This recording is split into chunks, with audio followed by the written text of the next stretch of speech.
Hi, my name's Josh Stern. I'm with the Joshua Stern team at Keller Williams and Sugar House.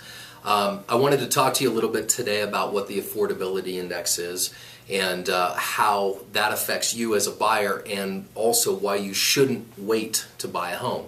The first thing we want to look at is the median home price in Salt Lake County, and for 2011 that was $179,900.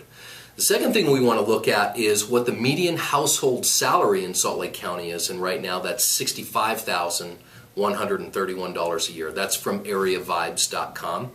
So let's assume the interest rate is 4%. It's actually been a little bit lower than that.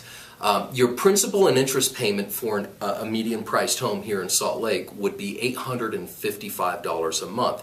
This is less than 16% of the median household income in Salt Lake County, and this is also known as the affordability index. In fact, less than 16%. This is the lowest it's been ever in recorded history. So nationally, the historic average for the affordability index is about 22.1%, and that goes back to 1970.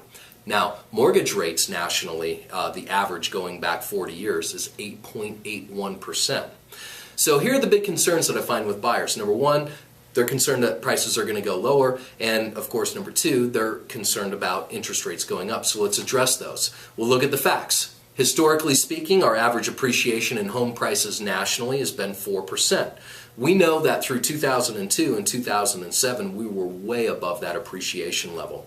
And then the bubble popped. Okay, so since 2008, our values have fallen considerably. In fact, they are now 24% lower than they would be if we were to just do this 4% trend over the last 40 years. So that's the first thing. So the second thing is to realize that if interest rates go up 1%, that's also the equivalent to home prices increasing by 10%. They're one and the same.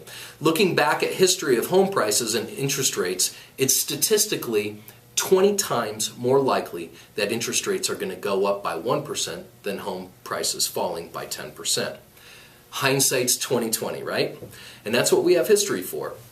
Don't kick yourself next year because you woulda, coulda, shoulda bought a home this year. Don't wait until the elections to see the interest rates go up. And by the way, inflation in the U.S. last year was 3.2%.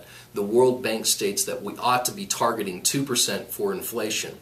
If we see another year where inflation is up above that 2%, our federal government only has one tool that they can use to control that and combat that inflation, and that is rising interest rates. So don't shoulda, woulda, coulda. Let's get you busy now. Check out the slides below. Give me a call. Look at the links. Check out some of the foreclosure deals. Joshua Stern, taking the hassle out of buying your castle.